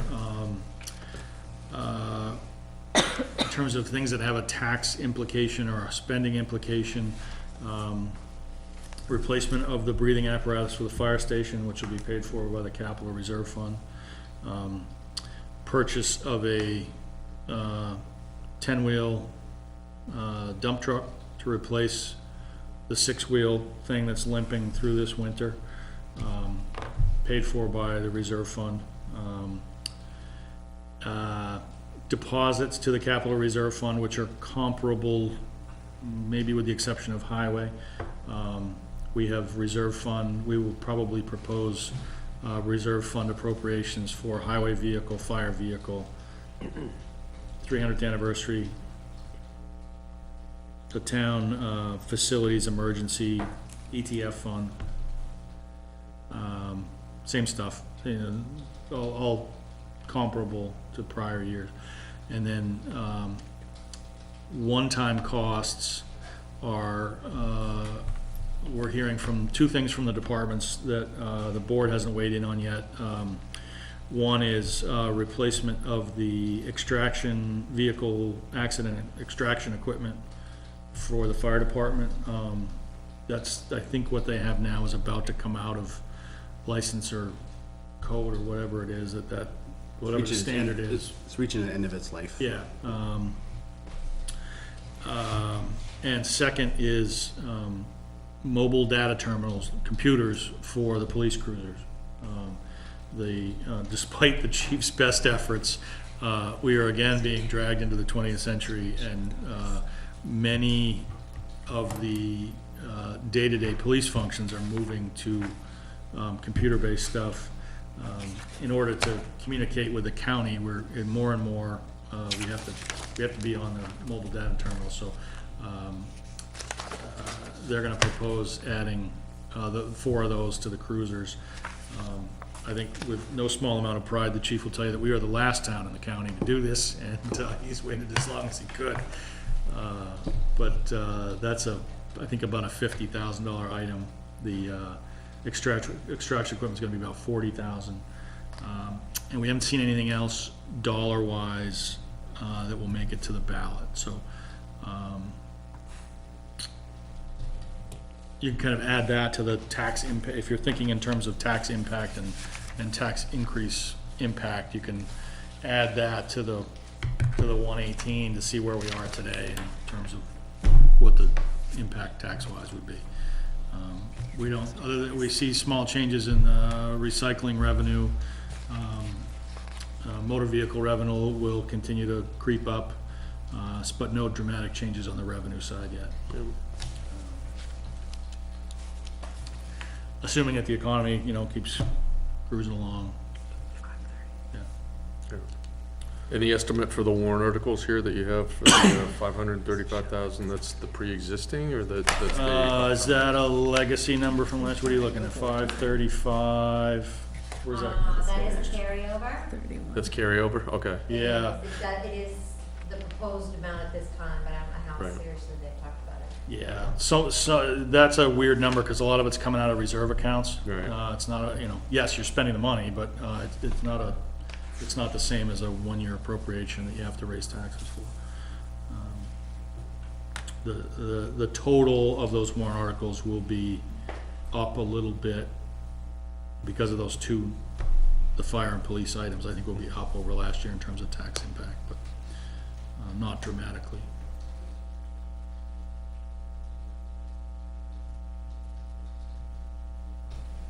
All right, thank you very much for that update. Thank Chris. you. Anybody have any other additional questions for Chris?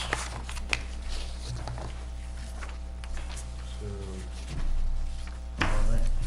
Well, thank you very much.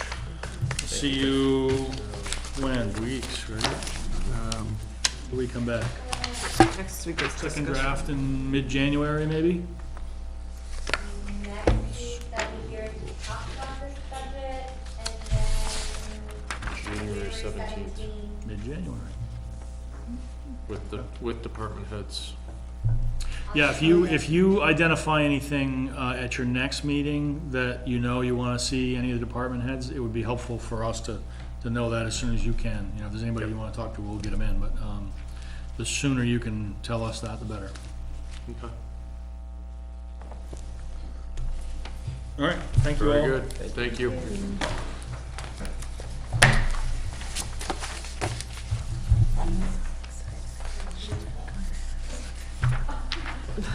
A few more minutes for this. I didn't get to look at it. Ben, I take it you don't have too many general town updates.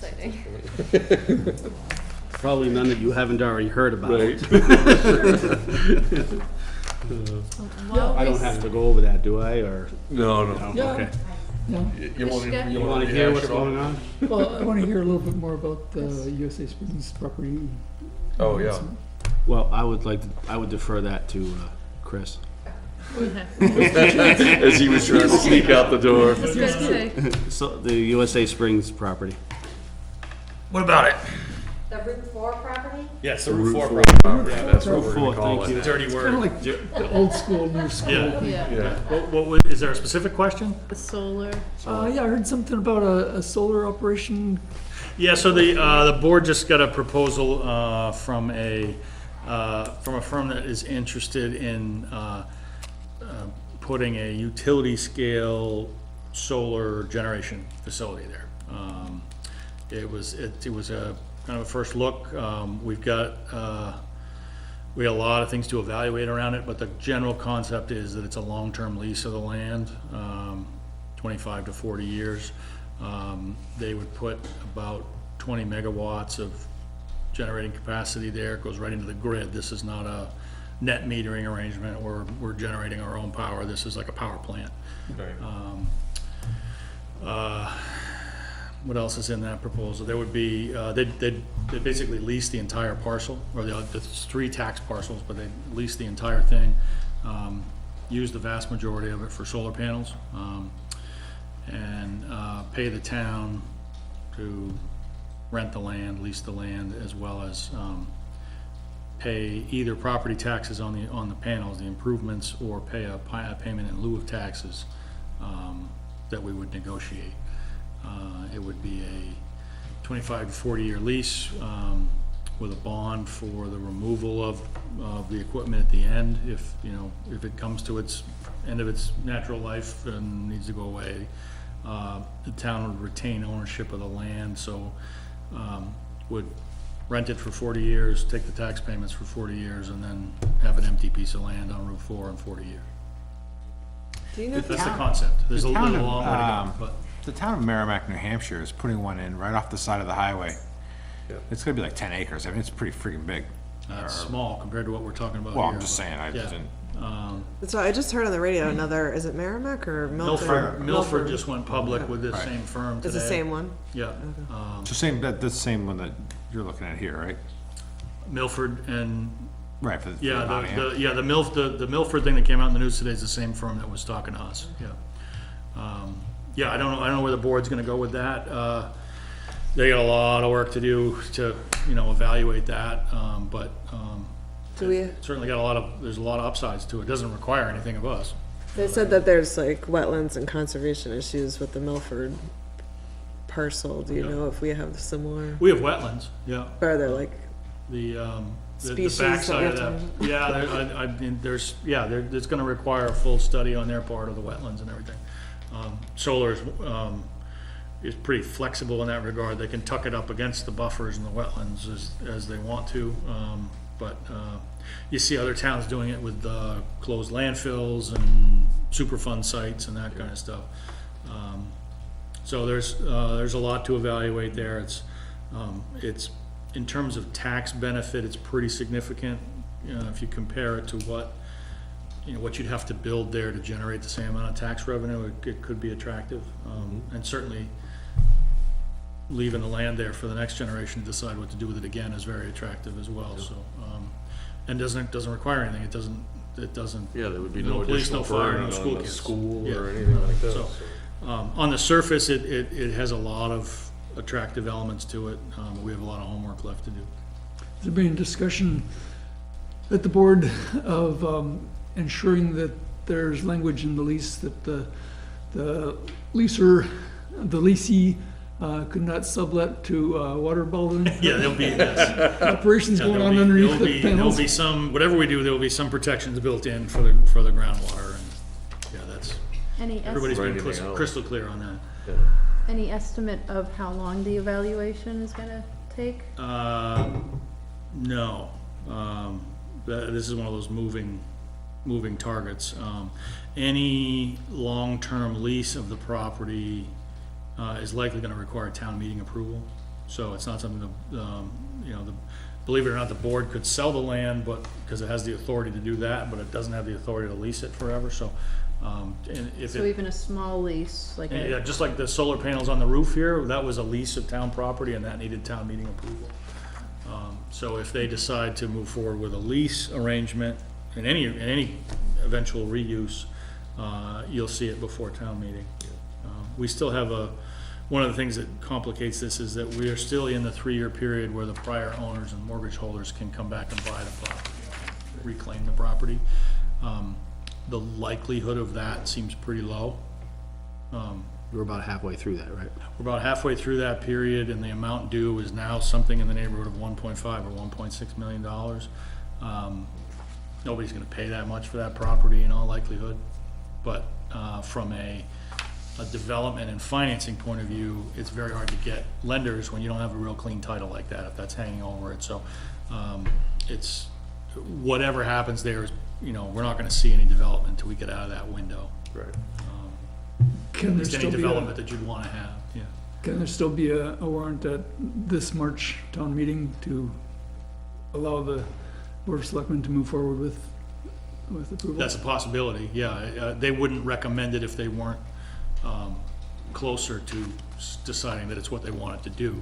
They probably wouldn't ask for that authority unless they really wanted it, but one of the reasons that we brought them to the board when we did is so that we might have time to do that for March.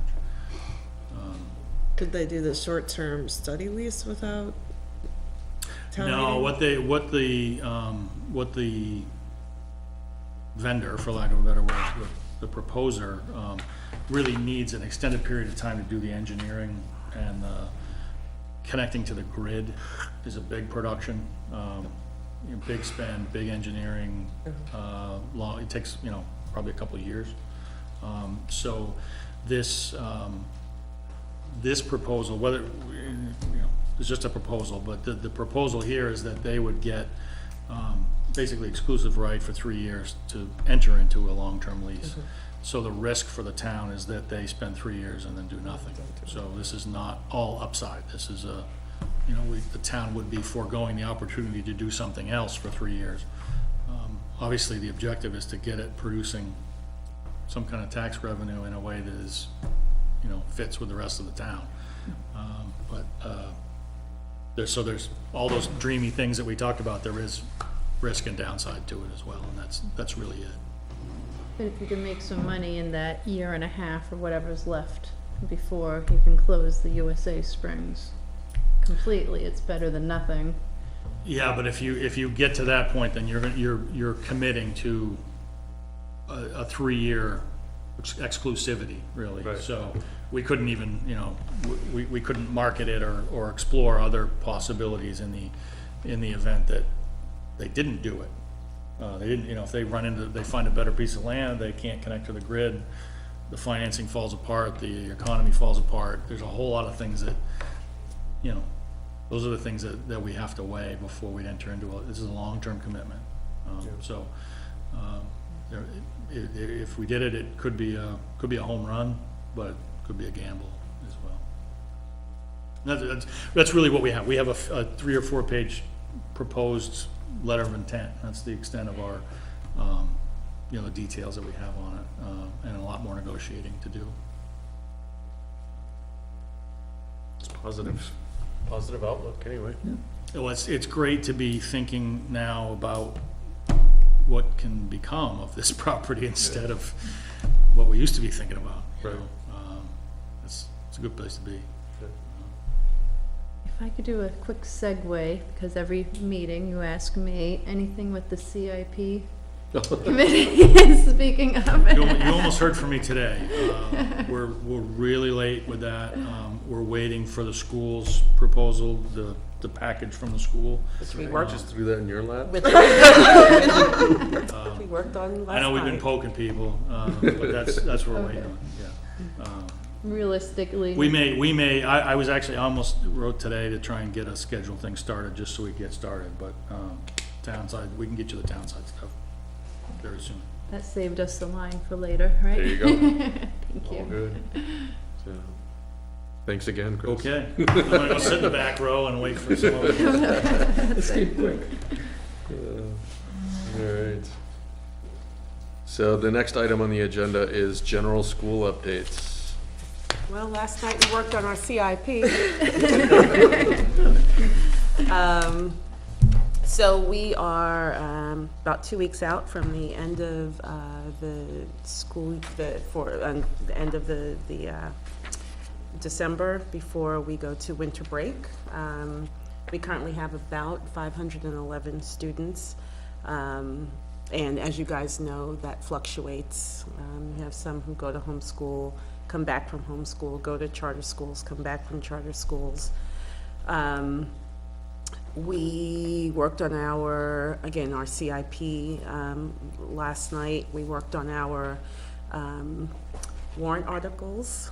And we're going back and forth and trying to figure out how many we want to have and how to order them, and obviously what's most important. Are there any building improvements being contemplated? Yes, we are currently trying to figure out, we have to get new doors. And so we're trying to figure out if we want to pull money out of our building repair fund, or if we want to put it on a warrant article. I believe the new doors are maybe $60,000. I can't tell you off the top of my head, but something like $60,000. We also need to, we talked last night about resurfacing, because we have some, we've talked about it, the sinkholes.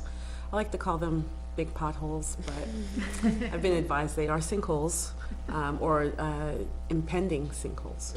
And so we're trying to figure out whether we're going to deal with that now, or are we going to patch, or are we going to do something else? We have a space advisory committee, which I know you guys know, and they are almost ready to make some recommendations to the board. So they're a subcommittee, they're ready to make some recommendations. So based on their recommendations, we will decide whether we will resurface. We just had High School Exploration Day on November 30th, which meant that all of the 8th graders got to, we hosted Dover High School and Co-Brown Northwood Academy, and they both came in and they did an amazing job. I was the school board representative for that, so I got to be there all day and hear, I think Co-Brown was in the morning, Dover was in the afternoon. So Co-Brown was there from 8 to 12. No, that's not true. Co-Brown was there from 8 to 11, and then Dover was there from 11 to 2. And they both came in and they both did a great job. They marketed their programs and their schools to the kids. They talked about AP courses and honors courses and skills courses and what programs they have, and clubs and sports. They brought the band. So Co-Brown brought the band. Dover brought it wasn't a jazz band. It was a guy with an acoustical, that minimizes it. They brought a band, but it wasn't like a brass band.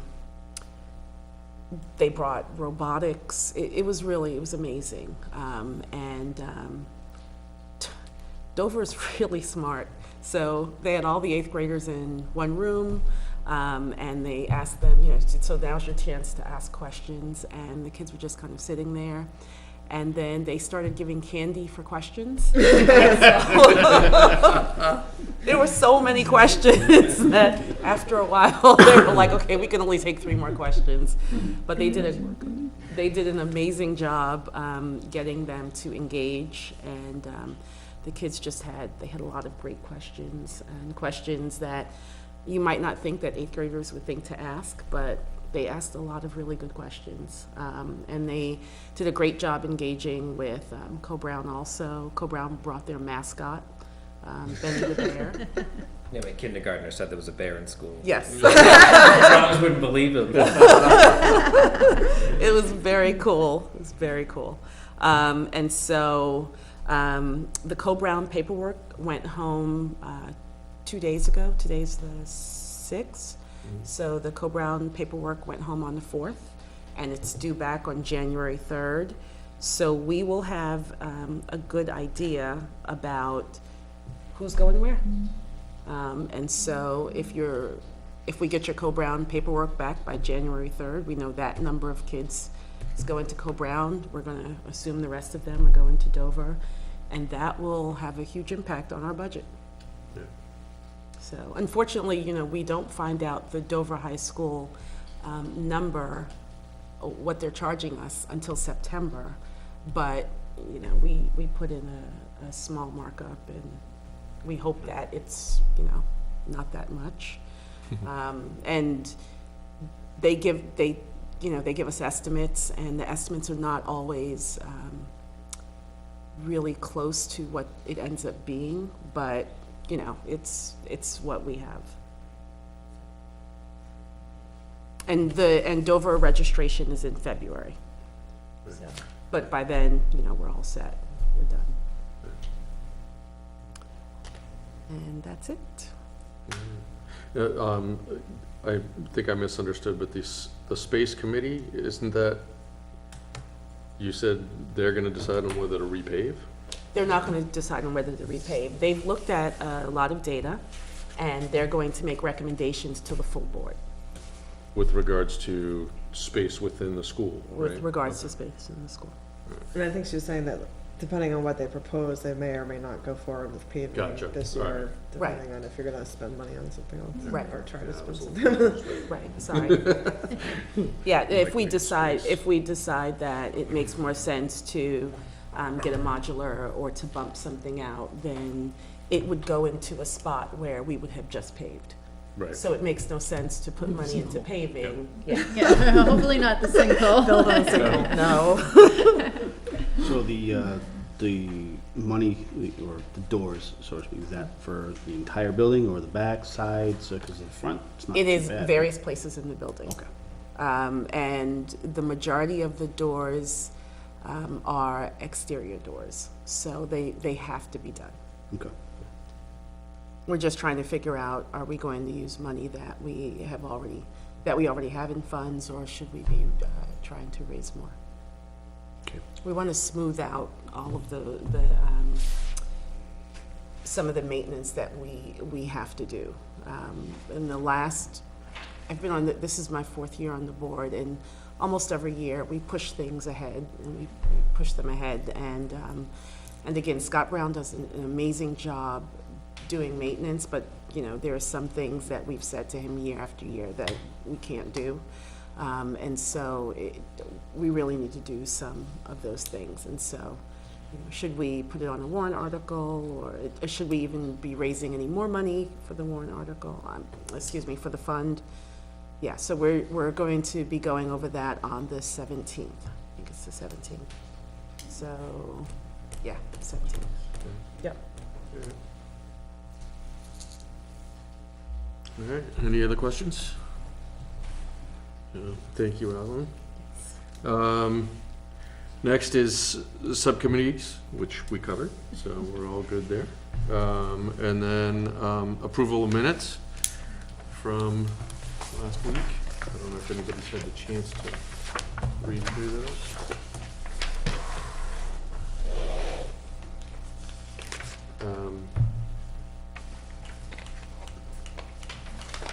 Judging by the length of the minutes, in the time, I was thinking we might want to postpone these to next week. Do I have a motion to postpone the reading of the minute? Huh?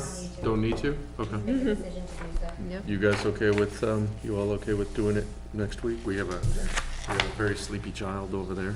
Go home. If you're fine with doing it next week, we'll do it next week. There's a Celtics game on right now. as What's well. that? Celtics game right now. Oh, I see, all right. Yeah, no priorities. Priorities. I missed the basketball pressure. games from school today, so. Yeah. Any roundtable topics? Things that people want to bring up? I have a question. So this will be my first time, being the person. What are you guys looking for in terms of, you're just looking for us to present what we have, and you also want us to be able to talk about, I noticed 2 years back. So the relationship between 2016, 17, 18, and the Typically, 20. that's what we like to see as far as, basically what the trends are, what the and then what the reasoning is for, whatever expenditures that you're putting in place. And what makes sense. I know there's always questions, and from those of us that are on the outside, which is probably the majority of the, town population, they kind of want answers as to why things are the way they are. So that's what we're just looking for, right? Anybody? One thing that I've heard asked of me is why it is that it costs so much to send a kid to high school.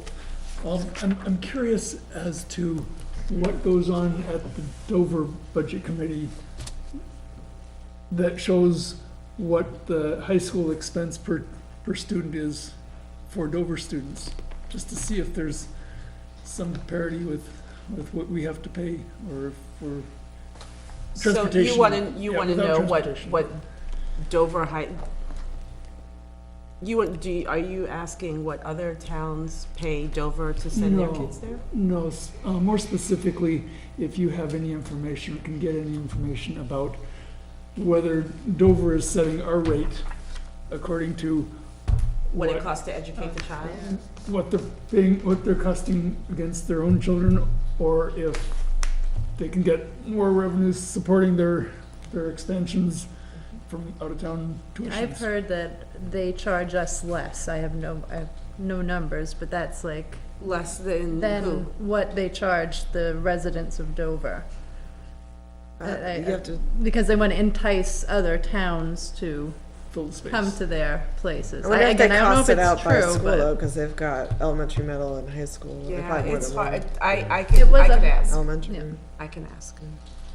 And speaking of that, I don't know if you mentioned it or someone else from the school board.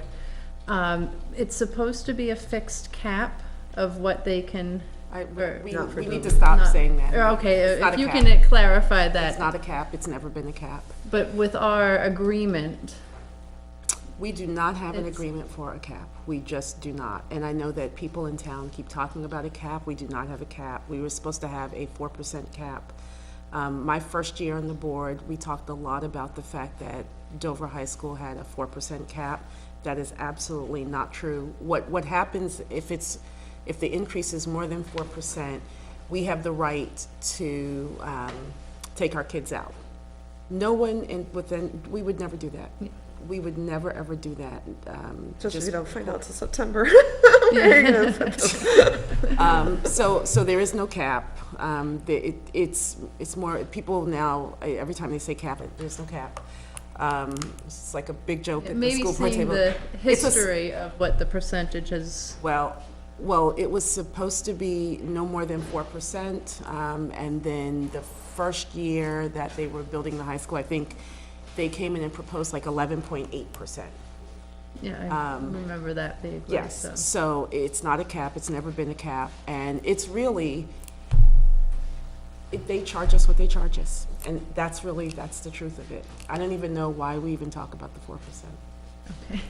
There was a cap for the first year of the new Co-Brown contract, right? And it was only a 1 year. That's true. There's a And they 1 year. gave us a discount. Or a But discount. right, but again, we have no control over what they charge us. Than us having a high school. What'd you say? Probably less expensive than us having a high school. Yeah. It is. Keep on paying. Think of the cap as more of a headband with no ceiling. Yeah. All right. I have a motion to adjourn. So moved. I'll second that. All in favor? Thank you all for your time. Appreciate it. Thank you so much. Thank